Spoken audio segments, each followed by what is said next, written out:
Welcome to the Pretty Powerful Podcast, where powerful women are interviewed every week to share real inspiring stories and incredible insight to help women or anyone break the barriers, be a part of innovation, shatter the glass ceiling, and dominate to the top of their sport, industry, or life's mission. Join us as we celebrate exceptional women and step into our power. And now, here's your host, Angela Gennari. Hello, and thank you for joining us for another episode of the Pretty Powerful Podcast. My name is Angela Gennari, and today I'm here with Tabatha Thorell. Hi, Tabatha. Hello, Angela. Thank you so much for having me today. I'm very excited to talk to you. We've already been connecting on some of the mom things that we were discussing and working at home and all those fun things, but I want to introduce Tabatha to you. So Tabatha is a powerhouse entrepreneur whose journey weaves through diverse roles: devoted wife, mother of five, acclaimed speaker, best-selling author, coach, podcaster, and seasoned real estate investor. With her husband, she navigates the real estate landscape, empowering families through the Legacy Wealth Project, to secure generational prosperity. I love that. That's so awesome. Okay, so let's talk about, where do we even start? Why real estate? Why real estate? What got you into real estate? You know, I will give all the accolades to my husband on that. Because when we were in college, we knew we were going to get married. We're high school sweethearts. Aww. We were like, want to get married. We knew we'd be entrepreneurs in some way. He has a family of farming, which is like your own entrepreneurship its own way. We just didn't like people telling us what to do. So I knew I was never going to work like for somebody very long. I might work for a little bit, but I was like, we're going to do something ourselves, you know? Right. I didn't grow up with entrepreneurship. I didn't know what that looked like. Honestly, I don't even know if I knew what that word was when I was 19 years old. Oh yeah. Like, no, totally. I agree. I'm going to date myself, but this is like back in the early 2000s, right? So I didn't even know what that word was. I just knew I didn't like working for other people. So we knew this about ourselves. We knew we wanted a big family. We wanted time freedom. We had these big dreams, and we come from very rural, small towns. So having these big dreams are kind of like not poo-pooed on, but like, no one was growing, like no one was watering or nurturing them, you know, except for each other. And so we knew that we wanted some sort of security because we knew the government wasn't going to take care of us. We knew we were going to have that 401k waiting for us at the end of a corporate job. Exactly. And my husband, a few years prior, his dad had bought a few rental properties. His dad knew nothing about rental properties. Okay. I think he just did it because he's super competitive and his brother bought some. So he's like, oh, I'm going to do that too. And I don't want any more cattle because if you're from the ag world, usually you have cattle along with farming, and he hated cows. So he's like, I'm going to have rental properties. So my husband kind of got like thrown in the mix, and he saw it just a little bit. I think my husband was like 16 years old. He helped his dad, renovate because my husband's very skilled with like contracting and carpentry work. So he saw that. He's like, hey, Tab, I want to buy a house, rent out the top, and live in the bottom for free. Do you want to help me, you know, renovate this? And I'm like, yay, of course. Like, let's do this. It's going to be just like the shows on TV, right? HGTV. And 9 layers of wallpaper later, and like we got the house up and going, and he lived in the bottom, rented out the top. It was the weirdest dynamic because where we were renting from was college students. So he'd have these college students, and whenever you're working with college students, especially young college students, you deal with their parents. Yes. So here this was a 21-year-old kid, like talking with like a 40 to 50-year-old, you know, parent about the rent and where the money goes and all this stuff. So it was just kind of fun, but he knew that that was the way to wealth. Like that was one thing that we had seen that we were like, we just had that belief from seeing other, you know, millionaires and things like that. And honestly, becoming a millionaire really wasn't even in my dream wheelhouse yet, but like just knowing like to create that was like, okay, we want to do this. So he bought a second one within the next year, and we kind of stayed there for a while until we started having kids. And then we just started accumulating properties, and just honestly doing it a lot wrong. Yeah. Oh yeah. We didn't have the right mentorship. We didn't, I would read these books. I would look at the coaching programs. They weren't equal. So I just consumed all the books and did all the things and, you know, did it that way, just the hard way, like really. Right. We just got married, had babies, and kept doing the real estate thing. I love it. So, question about your real estate. So, when you go in and buy a property, are you buying it to gut it and renovate it? Are you kind of like fixing it up a little bit? Do you kind of flip them? Like, what is your avenue in the real estate investing world? So if you know anything about the real estate world, bigger pockets, right? Like that's Mm-hmm. the thing. Yeah. They like did the term BRRRR. And before it was BRRRR, we were doing it before it even was a term, right? Right, So right, it's just right. like you buy and you renovate and you rent and then you refinance. And so we buy properties obviously that need a little TLC because otherwise, especially when we were young, we couldn't Mm, afford it. Do you think we could afford it? right, 2119? No. That's right, why I said right. 9 wallpapers later, Angela. Yeah. Okay. Like we were doing the work I and we love it. like to take old things and make them look pretty. Yeah. But the thing was, is we were doing everything ourselves and we were like killing Mm-hmm. ourselves. But we do buy Mm-hmm. properties that need a little TLC because you can always get a better price point. The better price point, the Yep. more money you're going to make, right? And so, like, even if we do get a contractor out there now and like doing the work, we still do the numbers and like, okay, this is a good investment. Even if we lose money right away, we look at in the long term, right? Like in Yeah. real estate, you have to look at things. I think that's what's so scary for people. They're like, oh my Mm-hmm. gosh, but what if the roof goes out? What if this goes out? And da da da. You have to align yourself where you've protected yourself enough to stick the long game because we were Yeah. in it for the long game. We weren't in it for real estate to make us money necessarily per month right away, like to, be Mm. our income source. We had other income sources for that. We looked at it from the beginning as a long-term strategy for retirement, for character building for our kids, character building for ourselves, who Yep. we could meet with that, what we could learn in the process. Like we looked at it all. I think if you just look at the numbers, like right now, for Mm-hmm. people who have uncertainty and they're scared, they're like, oh my gosh, I can't. It's like playing the market, right? Like Yeah. you can't Yeah. play stocks for like 60 days and think you're going to roll in the dough. No, there's Right. going to be ups and downs. But real estate is the safest investment if you go through it long term because it's an asset. It's something physical. Unlike a stock that could literally Yep. plummet and you are in the Mm-hmm. hands of somebody else's business, real Mm-hmm. estate, I can literally take that property, even if it's like, a really bad property. I'm not going to use terms that can't be used on my podcast, but Yeah. we're talking about like the house that nobody wants. Right. You can make it that way, even in the market today. Even in Mm-hmm. the market today, even with inflation and Yeah. Yeah. cost, you can be creative. And that's Yeah. the thing I think that's helped us is doing it ourselves for so long is that we're so creative. Those are gifts, those are the intangibles that you can't get if you just throw your money at an investment. Even a syndication, which Mm-hmm. all a syndication is a property that a whole bunch of people put their money in together and somebody else runs it. Like you don't run it. So it's literally like your money and then you're gone, which is great once you already know the things. But we have learned and grown so much by doing it ourselves that Yep. I can't give that away for anything. And Yeah. so that's why, like, when we teach people to buy a single family property, it might not be the most passive way, but it's the way that's going to build the character for you and your family to continue and then eventually buy 10 because that's what we like people to do for Yeah. like a retirement fund and how to hire that out and really build your family's character around it. Get in, get messy. Even if you're not a carpenter, like still get your kids in there, hire Yeah. a contractor, let your kids knock down a few walls, let your kids paint a few walls, let your kids take out the trash of the house because there's always going to be trash, Right. Right. and like get that nitty gritty. You get that nitty gritty. So then when you're paying for it, what Mm-hmm. that's worth and Mm-hmm. what that means for you. And even in the whining, because let me tell you, I have 5 girls. They whine about, I don't want to do this. This is hot. Oh my gosh, I'm thirsty. I'm hungry. I'm tired. Uh-huh. It's like it's building them up to know, first of all, what hard work is so that when they go out in the world, they want to Mm-hmm. be more valuable with their mindset, but they know what it means to go in and work with their hands and make something old and cruddy, like beautiful and Yeah. redone. That's what we love about it.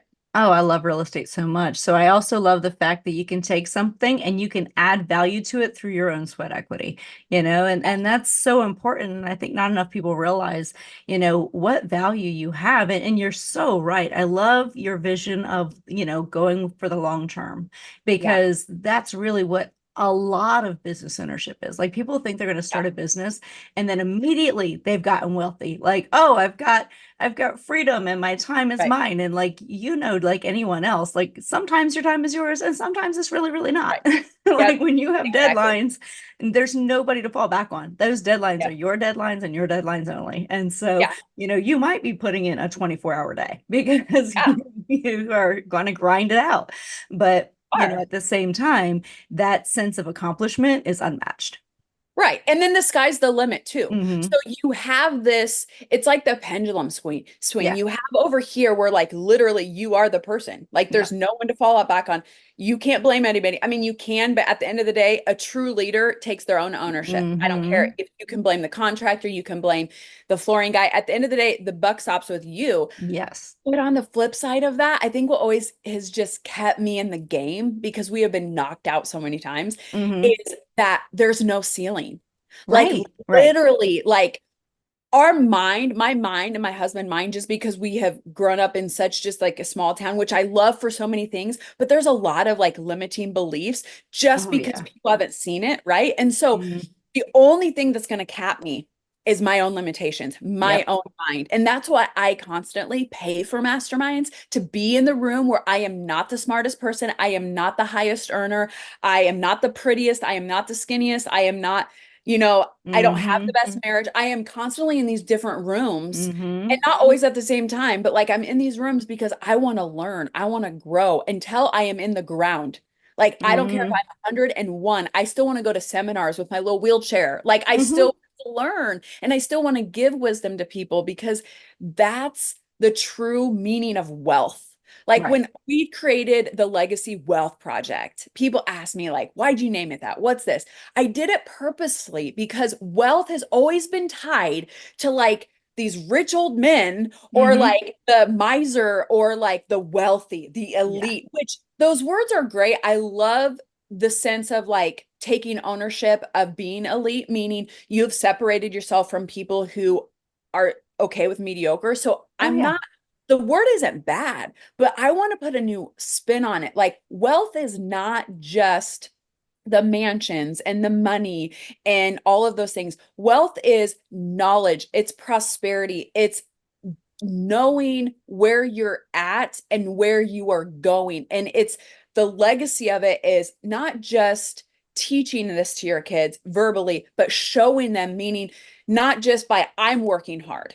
Because Right. I grew up with a dad who worked really hard. That was awesome. Hmm. He never included us in anything. And same with Yeah. my husband. He never really asked me what my dreams were. What Hmm. business did I want? What characteristics? How did he know me? I don't blame my dad. I love him. He did the best he could with the mindset that he had. But Yeah. I'm fortunate enough to have the mindset, and it is my moral obligation to help that with my kids and know them enough and bring them in and say, what do you want in this family vision together? Even if they never want a rental property, they will understand what real estate does for them, meaning in taxes and write-offs and business and wealth creation and what you leave your kids and like all of those things. They are going to have an understanding of that. Then they get to decide. That's And exactly right. I don't have to say like, always like, I told you, I told you, I told you, or didn't you see me and dad doing that? Because sometimes like we hear this, like, show, don't teach, teach, don't show, like what it's a Hmm. double-edged sword because if you just show them and you don't have any communication of why that's important, it's like kids, they're inundated, especially now with like social media and all the stuff. Yep. Like you Yeah. said, like if I'm not a YouTube success in 24 hours, then my life is Hmm. horrible. Like, Hmm. they just Hmm. think like, oh, I can just get money like that, or I can be famous like this. And we're just a very Instapot nation. So we have to show them like even compounding with houses, or I'll give you an example. Do you care if I share a story? No, not at all. Please do. Okay. So I have a 15-year-old daughter and she wants a car. Hmm. And our kids, we always said, we will go halvesies on you. And we do Hmm. that for two reasons, because we say you are blessed to be our child. And so we are happy to help you with your vision. And that's my gift and honor as a parent to be able to help with such a big, your first car. Like even Right. if it's It's old amazing. beater, like Yeah. it's Hmm. freedom. It's It's mine. yours. Right. Right. If I can be a part in that, that's awesome, but I'm not going to do it all. So if you don't earn anything, you don't get a car. Like, this isn't like, I'll give you $2,000. No, it's whatever you make, we will match. It shows them accountability. They get to do that. They know that. But we've also taught our kids, you can do a car, and by all means get a car, because that means that I don't have to chauffeur you around, right? But how are you going to pay for that car, like gas and do things? Because my kids are active. So during the school year, having a job is just really not in the cards for them, unless it's just like, the babysitting job here and just the random thing, right? So we've said, like, get an income property, do a rental property. And we have told our kids this since they were like 10 years old.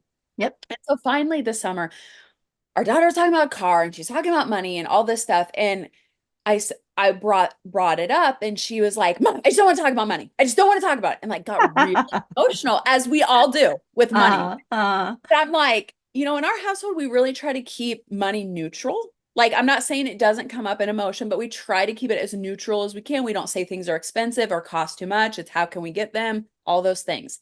So I said, hey, okay, I got to step back as a parent here. So I step back and I say, hey, what is it about money? Like, that's giving it. Mom, just stop. I was like, okay, clearly this is not good. So I said, okay, I'm going to share something with you.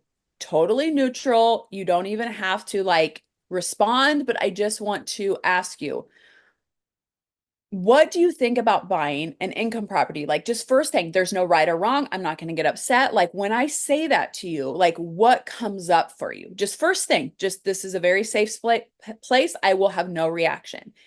And I've done this for my kids, so they know that's truth. I'm going to honor that, right? Even if they're saying something crazy, I just got to hold it together as a mom. Right. And she said, well, I just think like you have to go out and you have to spend all this time and it's so expensive and you have to go and buy this house with all this money. And then you have to go and you have to find all these tenants and it takes so much time and it's so overwhelming. And then you have to go and fix things. And it's just like, it's just too much.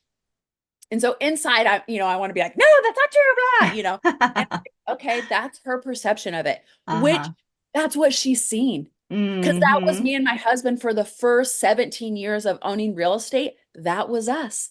So she picked up on it. So she saw that. And I said, okay, can I just give you a scenario? And she's like, yeah, of course she's going to say, yeah. Roll her eyes. I'm like, okay, what if we went out, you and I and Daddy, and we found a property and we helped you run the numbers because that's what we do. And it was something that we thought that if we went to the bank, you could afford.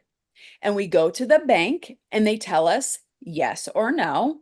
And if they say yes, and you need some assistance with some of the payment, we could help you also do a loan to get you the house. And then we got you the house. Then we introduced you to our property manager who would take care of the house for you while you're at school. They would find the tenants, they would fix the things, they would take care of the rent and just send you a check every month. And all you would have to do is maybe talk to them once a month, maybe, if something was a problem. Right. And then if you have any issues at all, any issues, you can come to me and Daddy, because we're your mentors in this, and ask us, how do I solve this problem? And most likely we've already solved it because we've done it and we can help you through the process. Do you think you could do that? And she goes, well, yeah, just like find the property and then just like meet some people. Yeah, I could do that. Yeah. Right? I love But it. so many people do all the things what she did in their head, when in all reality, it's about the people that you have helped. Do you think when my husband bought his first property at 21 that he had help, or do you think he went and did it himself? Yeah, he probably did it himself. Well, you think so? No, this is what I mean by that. He did it himself, but he went and found the people because he didn't have the credit. He didn't have the loans to do it, right? So he had to find the who. But then he went himself. He took himself, his mindset, used the people's who. He used my in-laws' credibility, co-signed for it, right? And trust me, his parents will hold him accountable. They weren't just going to give him anything, right? He figured out the money for the down payment. And then he went and figured out, oh, my girlfriend's going to help me renovate this, right? And he put the sweat equity into it. And he did all of those things. Like with my daughter, we're trying to teach her more the who. And then she's along the process to learn the how. But because she found somebody who has a 20-year veteran in this, which is number one for people, find the people who've done it. Because we already have the scars on our back. We're tired. We have the bags under our eyes. Like we've done this before. Mm-hmm, mm-hmm. Use us and we will teach you. I'm not going to do this for you. I'm going to show you some of the people that can literally do the stuff for you, Mm-hmm, but you're mm-hmm. going to learn it along the way. And then you have this cash flow. And the thing that we haven't done very well yet, but I'm understanding that they can understand this. I didn't want to overwhelm them, Sure. but I'm going to teach them the compounding. Like if you invest this and it has a 20% return, what it will do. And I want to show them the numbers because I think numbers are powerful in that, and seeing that and saying, if you guys get started now, this is what would happen. Yeah. And showing them those things like, okay, if we do build a little online business for you, if you earn, even $1,000 a month, if we Mm-hmm. even take half of that and we invest it in real estate and a property, and again, we help mentor them, we show them where to put it. This is where your return is when you're 21. When you're really ready to go out on your own and do all those things, this is what you could have. Mm-hmm. And then if you keep it in there, this is what you could have at 30. My kids all want big families. I'm like, I want you to be able to stay at home or do whatever you want with them. This money, this nest egg will allow you to do that, where we struggled so much in that. And I would love to show them that even at a young age. But even women my age, I'm like, give me something, like give me a number and let's compound that for the next 20 years. Right. So you're 50. Mm-hmm. Okay. You still got a lot of life, even at 50. Okay. You got a lot of life, grandbabies, you have all the stuff. You got businesses, people you still got to inspire. But in 20 years, if you do something that's going to reap that, like how financially abundant you are and how much freedom that is, that's huge. Well, and the opportunity to teach your kids at this age what that looks like is so powerful. Like I have my son is 17 and he's getting ready to, he's in a senior year of high school, getting ready to go off on his own. But a few years ago, he realized very quickly that working for himself, he would make so much more money than working for someone else. So he worked for Chick-fil-A. He was making, he was working like, I don't know, 15 hours a week and making minimum wage, $7.25 here in Georgia, which is just pathetic. And so it took him like, he'd work his butt off for, pennies. Like he'd get to the end of the 2 weeks and he was like $140 paycheck. Like I know. Terrible. And then they look at it and they're like, wait, what's this number that the government took out? Right, and you're like, exactly. Yeah. You're like, oh, that's for your future that they're not going to give you. But yeah, so he learned quickly. And so he started doing little side jobs here and there and, painting mailboxes or detailing cars. And so now he's full on detailing cars. That's all he does. But he'll make, several $100s in a weekend, And so like what he used to make at Chick-fil-A is like, he wouldn't even go out, leave the house for that money anymore. But he quickly and he has learned. the tax write-off. Yes. He has a tax write-off for that. It's like, he's got it, you learn that, you teach them that like way early, right? Yeah. Well, and then, and then he had, he'd been earning this money and he didn't want to spend it because once they start earning the money, they don't want to spend it anymore. Because like I remember the first lesson was when he wanted this pair of shoes, and this was like when he was 13. And I told him that I would put $100 towards it. They were $400 shoes, and a 13-year-old $400 shoes like just doesn't math to me. Like it doesn't make sense. And so I said, listen, I'll give you $100, which is my max on anything, any shoes. And I said, but you have to earn the rest, and you can't earn it from me or your father. So like he had to figure it out. And so once he earned that money, which he did, he started doing all these jobs around the neighborhood, pressure washing, painting mailboxes. He came back and I was like, so you want to go get these shoes? He's like, no, I'm not spending my money on that. No, this was hard earned money. Now your son's good. My daughters are like, oh, I'm going and getting the shoes. Yeah. Like I have a daughter and she's like, I am getting those Nike Air Forces. And I'm like, I already bought you 3 pairs of shoes. If you want those, you're on your own. And right. But to each their own too. It's like if you work hard and you want that thing, and I think that's hard for women sometimes. Yeah. It's like, again, it's like you have the women that will just go and buy anything and everything and whatever. And that's totally fine. Again, no judgment here. Like it's all good. But then you have the woman that's like literally scared to buy anything that's not Target or, like I don't deserve that. I'll buy my kids the $400 shoes, but I don't deserve to go buy those Louis Vuittons that are $1,000, which I would not yet buy $1,000 shoes.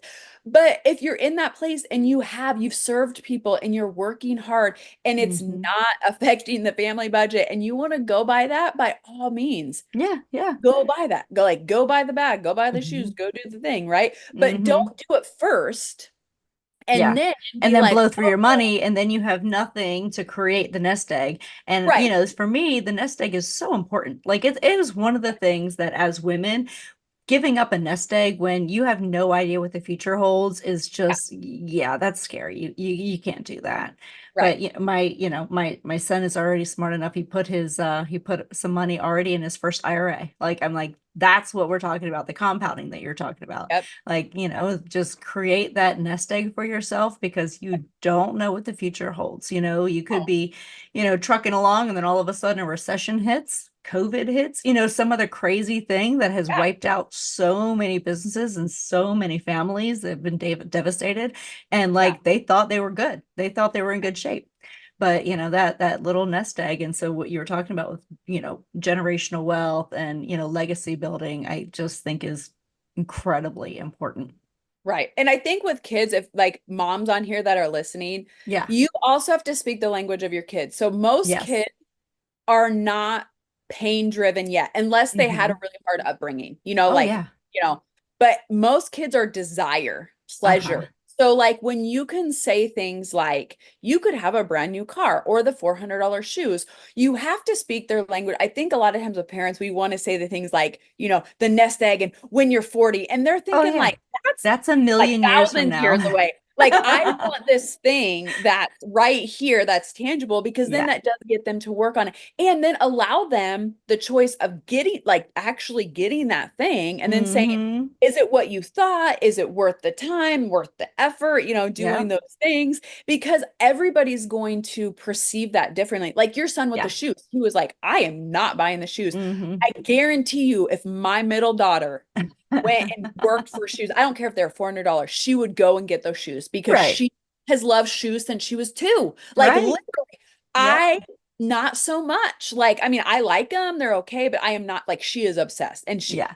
she got new Nikes, she keeps them in the box. I told her I like love we have it. to spray them. She uses like a little magic eraser every night. Uh-huh. They're like her baby, and that's Hmm. fine. Now we also teach our kids like things aren't more important than people. So if her little sister happens to come in and like Sharpie on them, we still love her for Right. that. But I think the value like in parenting is we have to meet our kids where they're at. Like my daughter, Yes. the house is, she's 15. We literally have been doing this her entire life. We have Yeah. brought her with. She has done the work. We have told them this thing. She has seen it. So she's heard it, she's seen it, but she didn't feel it. Yeah. She Yeah. didn't take it and that bite-sized chunks. And a lot of people in real estate, because we get this all the time.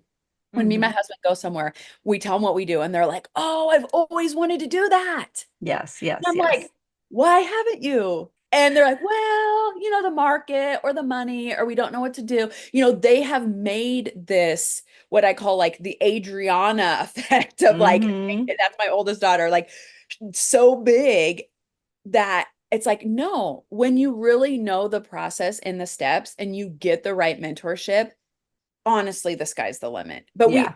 try to do it ourselves. And I think it's like we feel like the pride in that. Like I can do it on my own. I got this. I don't need anybody else. And if you're in business at all, or even in corporate Hmm. America, you can't do anything alone.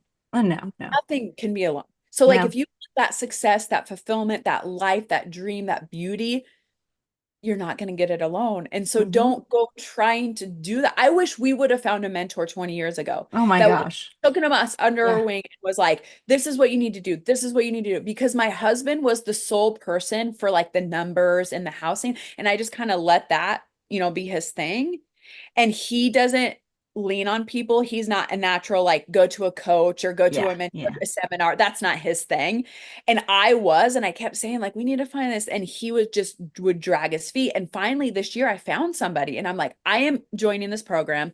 I am going to learn this. I'm going to learn the lending side so we can be lenders for people who need to get started. We Sure. have this equity. We have this money. We have these resources. And he was like, okay, yeah, fine, do it. And now we're learning all this stuff that we're like, why didn't we do this 15 years ago, Oh, you know, wow. but that's Yeah. okay. Cause it's like, we weren't meant to, and here we are now. And that's why we try to help people who are getting started when they're in their 30s. Cause we get this a lot too. Well, Tab, we didn't start when we were in our 20s. Well, that's Mm. okay because we did it all wrong in our 20s anyway. Yeah. So Yeah. let's just learn from where we're Right. at. So we can all advance quicker, right? So Yeah. So tell me about some of the obstacles and some of the challenges. Tell me a couple of stories of I how, don't, because I trust don't me, feel like, I did business all wrong for many years. And then like yeah. people were like, "Oh, you didn't sell your first company." And I'm like, "I didn't know that was a thing. I didn't know. I didn't know. I moved and I was like, well, I guess I'll just close the company." Like I didn't know I had assets in Yes. information. Yeah, I was like, I didn't know it was a thing. Like I wish Yeah. somebody had told me. Yes. You You're like, don't know what you don't know. no, I mean, I don't think we have enough time, but I'll go with just a couple Right, highlights. Like, how long do we have here? I know. The first thing was the mentorship thing. Like, I really Yeah. wish because I know there was good mentorship. I Yeah. just didn't find it or was open to it, limiting beliefs, whatever, blah, blah, blah. Right. And I honestly, and I think a lot of women can attest to this. I love my husband. We have a great, open, communicative relationship, but I Yeah. didn't want to cause a rift. Right. And I was like, if I go buy this program and I spend $10,000, he's Hmm. gonna think, why didn't we spend that on a down payment for a house? Like that was his mindset. It was always like, work harder, we do it ourselves, because that's what he was taught, right? Sure. And Yeah. so Yeah. I didn't want to cause a rift. Yeah. Yeah. And Yeah. I want to be loved by him. I want to be accepted. So I wasn't going to do that. I'd do that for my thing because I'd say, you don't know my thing. But the Hmm. real estate, I felt like was his thing. So I Right. just kind of let it go. So the first mistake we made was not finding a mentorship, a group right away and like doubling down on it and Because you just probably lost more than $10,000 just in mistakes, right? millions, Yes. millions, Yeah. Angela, Yeah. like So, I mean, crazy. $10,000 sounds like a crazy amount of money, but then when you make the mistakes, you're talking, multiples of that. And it's like, We would had I just known. we would be at least double, if not triple, our equity right now. I mean, so you're talking millions of dollars. Like it's Wow. crazy. Okay. So that Yeah. first thing. Yeah. Okay. Yeah. Second thing would be that I did kind of bury my head in the sand. I was just kind of like, I just saw the obstacles of real estate, Sure. like my husband going away, like because we did everything ourselves. I was just like, I don't know Mm, how many times I said, just sell the houses. I'm so yeah. tired of them. Right. So thank God my husband's very steady, steadfast. Like Uh-huh. he's very patient. He's like, no, we're not going to sell them. This is good. Yeah. Uh, so I think I should have been more open to like, I was in the education information space. Like, why Yep. was I out there seeking it? And honestly, it was just this inadequacy. Like, I'm not a numbers person. I'm not a finance person. I'm not a Yep. wealth person. I'm not a lender. Like, that's for the Hmm. bankers. Like, I just had so many preconceived things that, like, okay. So it's like not finding mentorship, kind of burying my head in the sand. Not open to, and this was me and my husband, both open to, like I said, the like Yeah. who could help us, whether that was contractors, because we'd been burned. So we tried the Mm. who, and then instead of like trying more or like trying to find working on getting the right person, and we're like, nope, nobody's good. We'll just do Yeah. it ourselves. Yeah. Like take Yeah. more Yeah. on, right? Be the Yep. donkey, like exhausted. Yep. And so finding that a little bit sooner and having the connections of that, and that all goes back to the mentorship because we could have pivoted and like moved forward.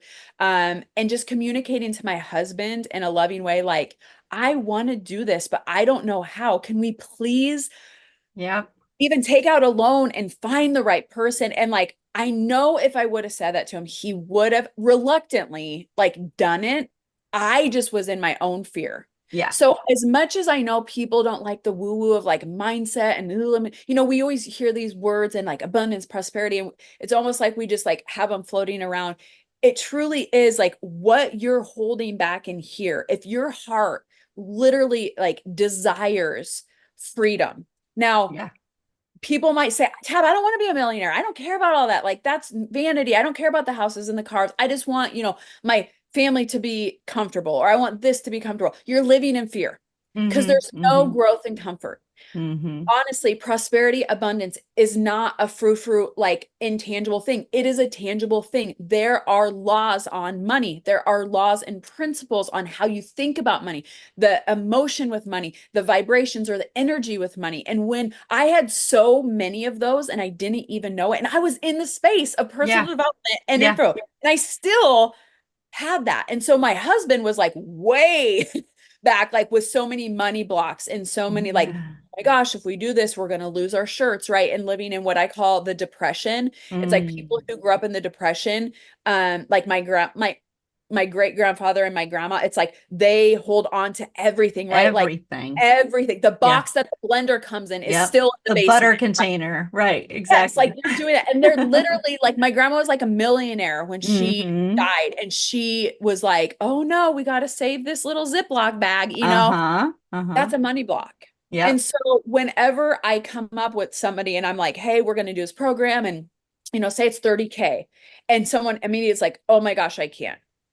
Why is that stopping you? If this literally could help you, like I said, it cost me millions. Mm-hmm. It Mm-hmm. cost me millions. And so now, and I still have to break those and I still have to crush those limiting beliefs because those are deep rooted. Like I have to rip them out like daily. And Well, I I for totally most get that. people, Yeah, I totally get that because, you were saying you were raised in a small town and I was raised in a small city. And, it's the same thing. Like, as soon as you start to have any kind of, mediocre success, people uh-huh, start guilting you for that, right? Like, you think you're better than everybody. You think you're so smart. You think like, and they immediately will downplay everything that you're doing to the point where you're like, wait, yes. do I think I'm better than anybody? I don't want people to Right. feel like that. Must Like, be I don't want, nice for you. yeah, it must I be get that. nice, right? Exactly. I hate that phrase so much. So But do I. there's so much of that where it's like it's so belittling and it gets in your head and it makes you think like, gosh, I don't want anyone to think that I'm better. I don't want anyone to Right. think that I'm not one of them, right? And Right. so like Yeah. you immediately start trying to pull yourself back down and Yeah.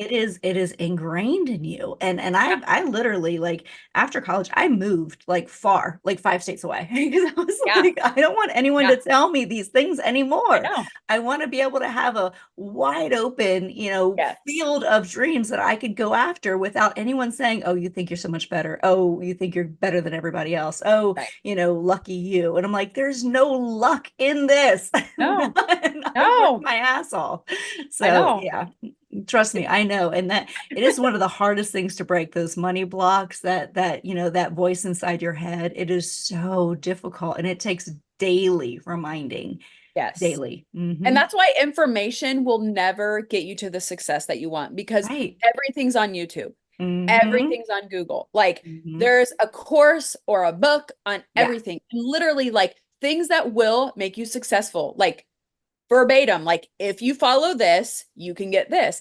Yes. And people still will say, like, must be nice for them, dot, dot, dot, dot, dot. Right. Oh, they can do this because dot, dot, dot, dot, dot.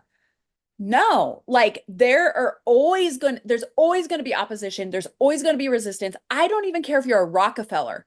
People don't realize, but Rockefeller, who's like, I think of like the epitome of wealth, like the richest Right. people in the world, right? Hmm. They had to sell their oil under an alias Hmm. because they put the government was like, nope, you guys are earning too much money, so we're going to put a cap on what you can earn. So instead of being like, oh, the government, blah, blah, blah, they're like, okay, fine. And they went around it. And people, they get ridiculed for that. And I'm like, why? They were creative with what they did. Now, Right. am I saying Rockefellers have always done things on integrity and morality? No, No. nobody did during this time. It was all crazy, right? Right. Right. But the thing is like if you take that out, right? Like if you take your judgment, like take your judgment mask off, because we all do things sometimes that like everyone could kind of question your integrity.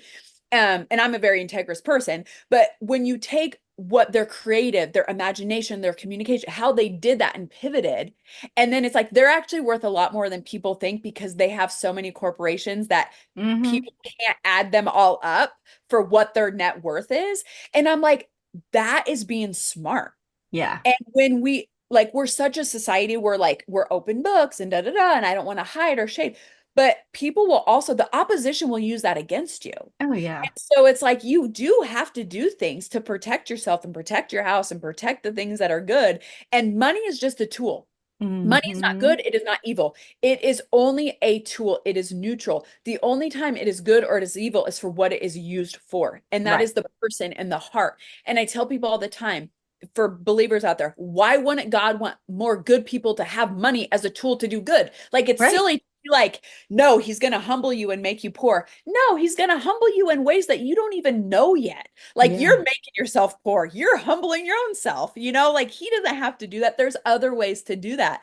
But that keeps us safe because making money, something that's talked about in the Bible more than anything, something that causes more awkwardness in a conversation for people, more emotion than even when you talk about sexual predators, like money. Like people would rather talk about sexual predators than money. Like oh it's yeah, crazy, it's such a taboo topic. Yeah, it's absolutely. such a taboo topic.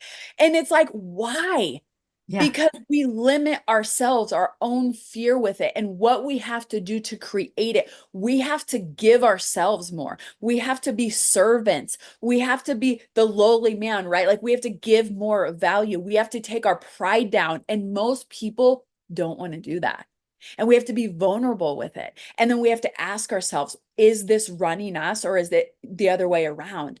And so even like in the real estate realm, seriously, people, there isn't a millionaire on the earth that does not own real estate because they know, even if it's not what got them wealthy, they know what it does, at least in America, that 51% of your W-2 taxes, if you have a job, it goes to the government. You have to figure out a way. And even as an entrepreneur, it's not quite as high, but it's still pretty high. It's the highest bill you will pay is your taxes. Oh, absolutely. You know that, and you have an understanding of it, and you have the who that can manage it. It's a no-brainer. Like it's not rocket science. This isn't like a hidden secret. You don't have to go to Atlantis here. It is like flat out. It's been proven over and over. And so why doesn't everybody do it? No, I agree with you. I think real estate's one of those things that, everybody should own a piece of property, whether it's yours, whether it's a rental, whether, whatever it is, land. There's just so much opportunity out there. So much opportunity. So what do you think about the interest rates right now? Is that something that should deter people or no? Oh, no. Oh, gosh, no. No. Like, stop looking at banks. There are so many money lenders out there. There are so many ways around it. There even at the interest rate that it is, especially if you're trying to look as an income standpoint. Now, if you're trying to build your dream home and things like that, still don't be scared. You have to look at it a little bit differently. But like if you're looking at this for wealth perspective, okay, like you go with your interest rate now. Again, even if you're losing money for the first couple of years, remember guys, you're in this long game. Okay, do you think interest rates are going to come down? Yes, they do. It happens. Maybe not quite as low as they were, 3 or 4 years ago, but they're going to come down. It's just look at patterns, guys, look at patterns. Like, don't look at this as emotion. Like, look at it in patterns. It's going to come back down. Do you think you might be able to refinance then? Yes, you will. And you refinance. And then all of a sudden it becomes an income property. Look at the numbers, look at the long-term game. You can't just look at the numbers for like a month. You have to look at the numbers for like 3 or 4 years. And then also say, okay, how can I be creative? Is there other people's money? Right. Who is there other people's money that they're willing to come in on this deal with me? They're willing to whatever. There's so many opportunities out there. We just don't want to see it because it takes more energy and time, and we don't want to look stupid, especially if it's someone like that's professional, like a doctor or lawyer. They're like, I'm smart. I don't need. No, you're smart in your craft. Right. That doesn't mean you're smart in every area. Allow somebody else to come in, build a trust factor with them. Everything again. Make everything legitimate, get a lawyer, cover yourself. I'm not saying go in here with like, a handshake. You got to be diligent about that. But no, like if you looking at the interest rate now is stopping you, don't do real estate because you're going to go crazy. You're going to be the one that like every month, like, oh my gosh, we had a light bulb go out and oh my gosh, we're -6. No. You have to look at it from like a bigger perspective because I'm one that's like live your day, like every day, like it's your last day, but at the same time, live your day like you're going to be 100. Because if I'm going to be 100, like I don't care what it does this year. Like I'm going to love my loved ones like I'm dying tomorrow, but I'm going to live my investments like I'm going to live to 100. And that's just a perspective that you have to have with this. I totally agree. So who inspires you? Oh man. Okay. Like this is going to sound like totally, if anyone's in the personal development stage, Tony Robbins was one, that I know a lot of people say, and they're like, yeah, I look at it from where he was like in the 80s and 90s and his personality and where he is now. He has a 3-year-old daughter. I have a 3-year-old daughter. So like age, like we had babies like around the same time, and he's like 62.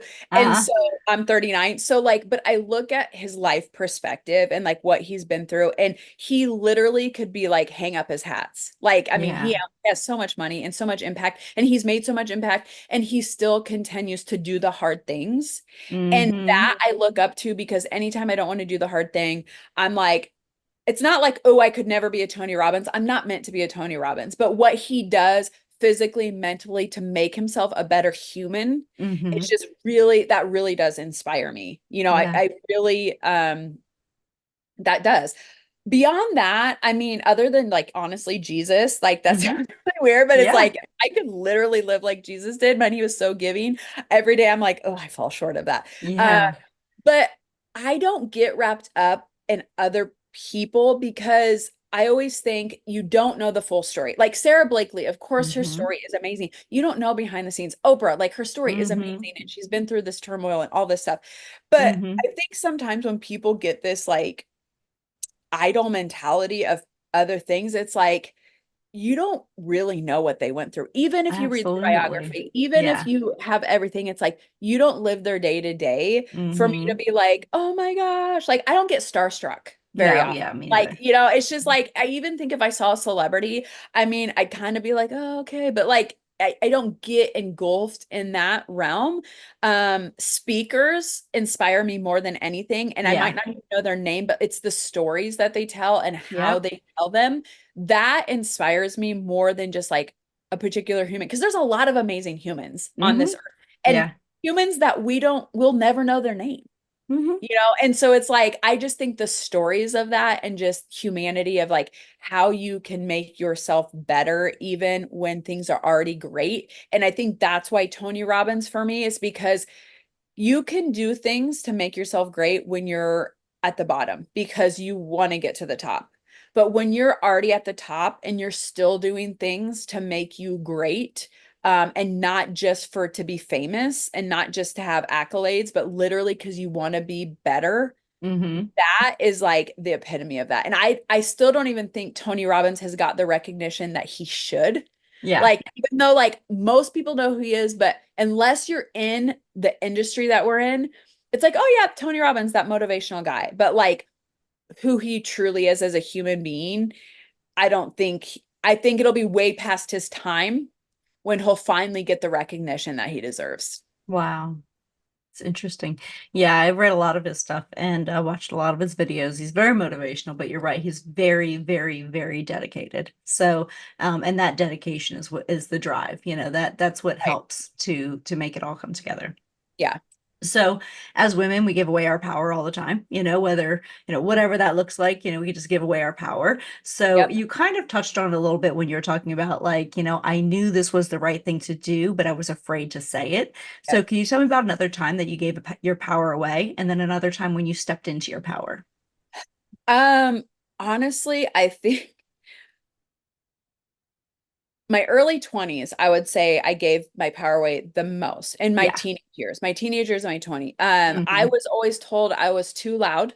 Uh-huh. Uh-huh. I was too strong, like strong personality, like, and I just came across too strong for people. Even Yeah. though they thought that I was really happy and upbeat, it was like too much, you know? Yeah. Yeah. And I needed to quiet down, and I needed to, you know, keep the lid on it, right? So like in college, I was like, oh, when I drink, people think I'm fun. Hmm. When I don't drink, like I better keep it lid down, right? And so Right.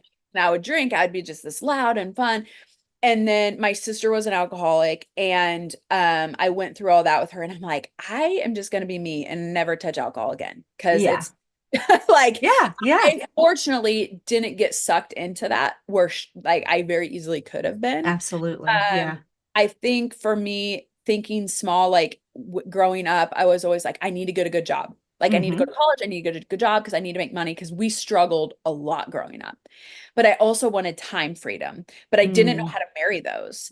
And Mm-hmm. so I just kept it small. And even when I got involved with the direct selling company, unfortunately, there were people above me that were making more money than me. But honestly, like I just had a better stage presence. I could deliver messages better, and they wouldn't let me speak because I wasn't making as much money as them. What? That's crazy. And but it did teach me two things. It taught me like, okay, money does talk. Like you have to show up Mm-hmm. in that. Like Tab, you can't just live in this world and be like artsy, da da da. Like you can't just live fulfilled. Like you have to show success in this world, like it or not. Mm-hmm. Like Mm-hmm. agree with it or not, it is like it's like a law. Like you have to, like if you want to be like known and seen, you have to kind of put the money where the your words are. And so I learned that lesson, but I also learned like I wasn't going to let that be my story, and I was going to Yeah. let other people, and kind of do that. So I gave a lot of the power away then. Honestly, when my mom passed away in 2015, my sister passed away in 2018. Mm. When my sister passed away, there was a lot of limiting beliefs to that because she was like my best friend, but because she was an alcoholic, I was her punching bag. So like Mm-hmm. a lot of the, oh, must be nice to be you. Oh, Tab, you're so loud. Oh, you always want new clothes. Like all the things that I desired, it was like wrong in her eyes. Well, Yeah. I valued her opinion. So I shrank really small while she was alive. And when she passed away, I was able to like release those chains. But then with that felt guilt. So I had to like work through all of that of like, okay, this is who I am. And I didn't want her to die for that to happen. Yeah. Yeah. But it was just that weird feeling. And so I Mm-hmm. think I really came into myself then was like, no, I'm going to do this. It's when I launched my first business, Yeah. separate from somebody else. It was when I just would take those steps where I became a co-author. I started speaking more. All the steps. I started my first podcast then. Like, I can do this. I'm free of that. Now, honestly, I would say on a monthly basis, like I give my power away, I take it back. I give Yeah. my power away, I take Yeah. it back. And, those insecurities, they don't just go away overnight. And I hope one day that it's like years, where it's not months. But I mean, there are certain times when I'm like, I know I shrink. I Yeah. know I give Yeah. my power away because whatever, I want to serve somebody else in this way, or I want them to have their dreams, or like I'm a mom. So I'm like, Mm-hmm. oh, my kids deserve to have this. I will not do Mm-hmm. this, or this thing here, or is this selfish, or whatever story. And so I give it away in little bits, and then I'll look back and I'll be like, wait a second, Yeah. what are Yeah. you doing? Like, Yeah. that is not who you are. Come into who you are. Stop people pleasing because you're never going to please people. Like even my Mm-hmm. husband, Yeah.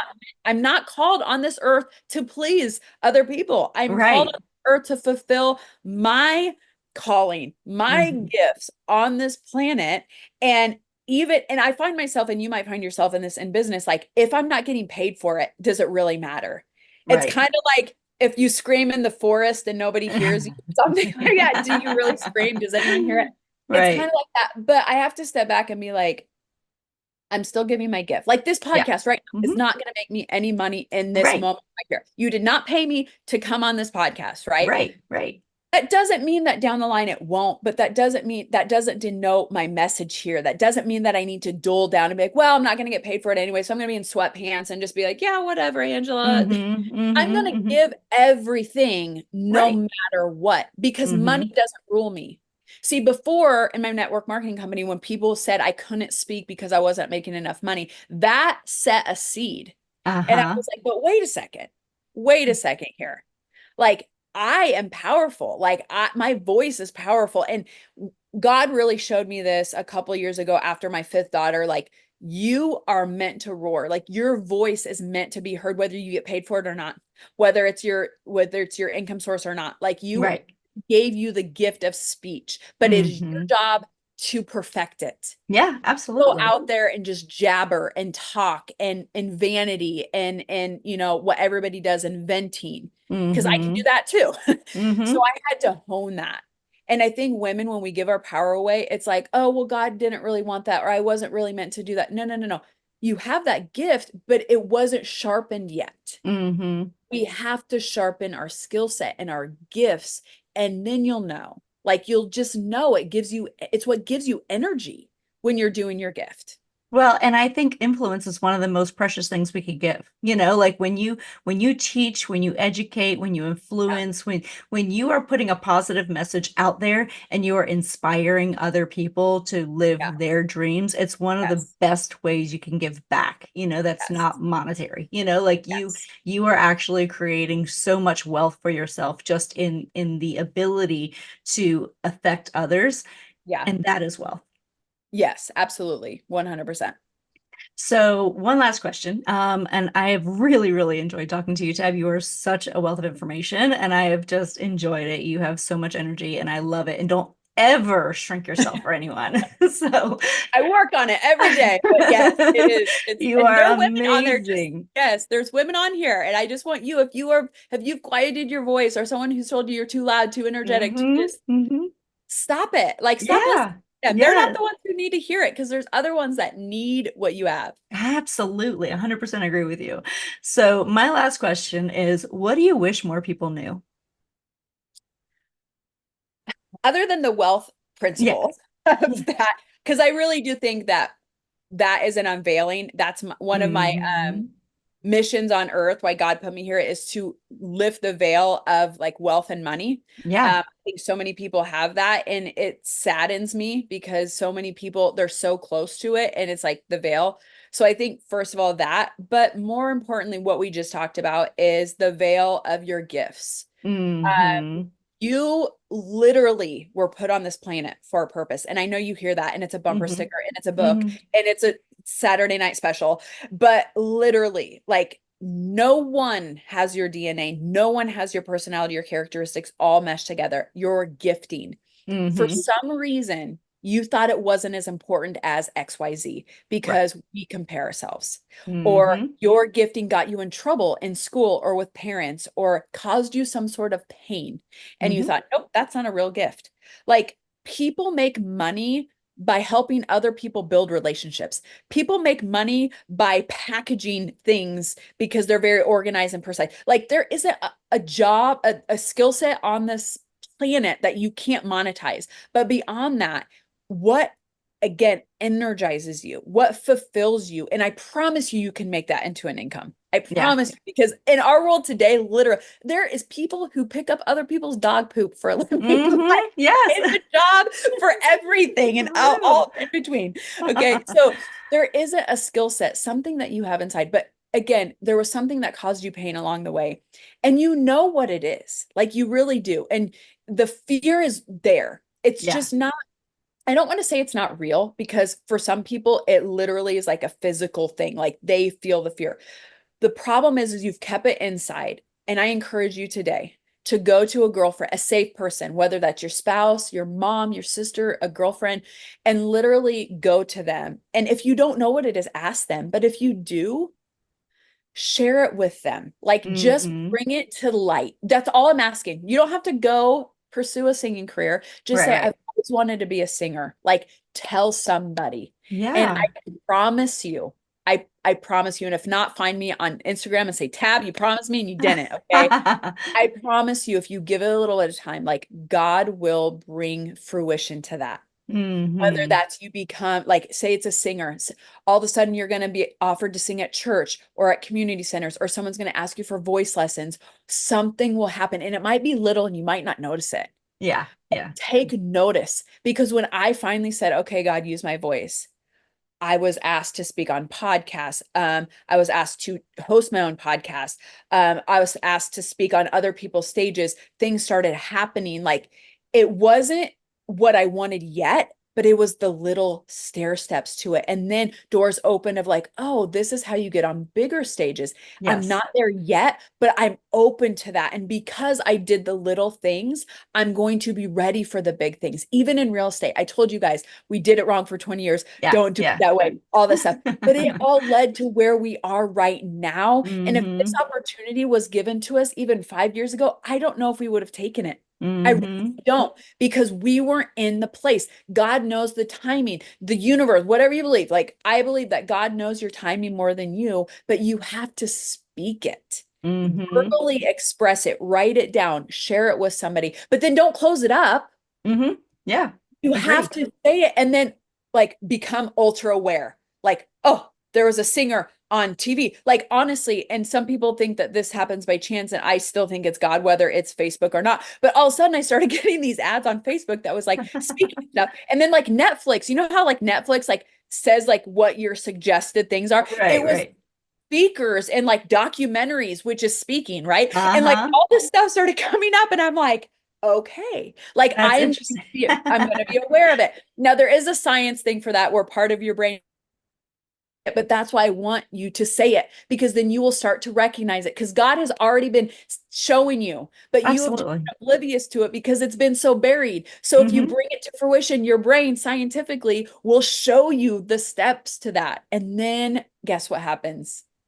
You're happy, you're joyful, you're playful with your spouse, you're playful with your kids notice it, your coworkers notice it, you're a joy instead of that like, oh, it must be good to be them, and session, and oh, groceries are so expensive. Oh my gosh, I can't believe how expensive groceries are. Go make more money. Yeah. Like, they're expensive. I spend over $1,000 a month on groceries for my family. Like it happens. So I got to go work, and I got to find a thing that's passionate for me, you know? So it's like, stop being the woe is me and start being the light. And you start by just saying what you love, what you're gifted at. Remember when you were a kid, I've always liked to talk. I've always liked to teach and, you know, be that person that's like inspiring for people. I've always loved that. I just closed it because so many people made fun of me for it. Absolutely. But nowadays, do it.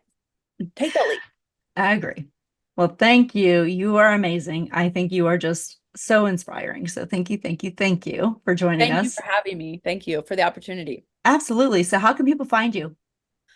I am on Instagram, Facebook, LinkedIn. Most of the time, it's either Tab Thorell or Tabatha Thorell. And if you don't have the links, I'll get them to you. Keep Legacy Wealth is the website. If you guys are like, Tab, I want to know more about real estate, or how can we build these wealth principles in my kids? I want to be more connected with my kids. I don't want my job or my business to come in between me and my family, because ultimately, most of the time you work because you want to provide for your family. You want more time with your family, right? So when you can connect with that and you can be around other people, community of people. My husband and I are building a community of people of we're talking high level here, because we want the high level people that want to make that impact, not only for their business, but as a family vision, family focused. And that's what we're looking for. That's keeplegacywealth.com. We have some freebies on there as well. And I have a podcast called What Went Wrong? The Untold Stories of Bouncing Back. So check I love that. That's very cool. Platform and YouTube and all that stuff. Very cool. And you can also find all of those links. So hopefully they're all on prettypowerfulpodcast.com. So we'll make sure they're all there. So thank you so much again, Tab. You've been amazing. Thank you. And absolutely. And we look forward to seeing you on another episode of the Pretty Powerful Podcast. Have a great day, everybody. Bye-bye. Thank you for joining our guests on the Pretty Powerful Podcast. And we hope you've gained new insight and learned from exceptional women. Remember to subscribe or check out this and all episodes on prettypowerfulpodcast.com. Visit us next time. And until then, step into your own power.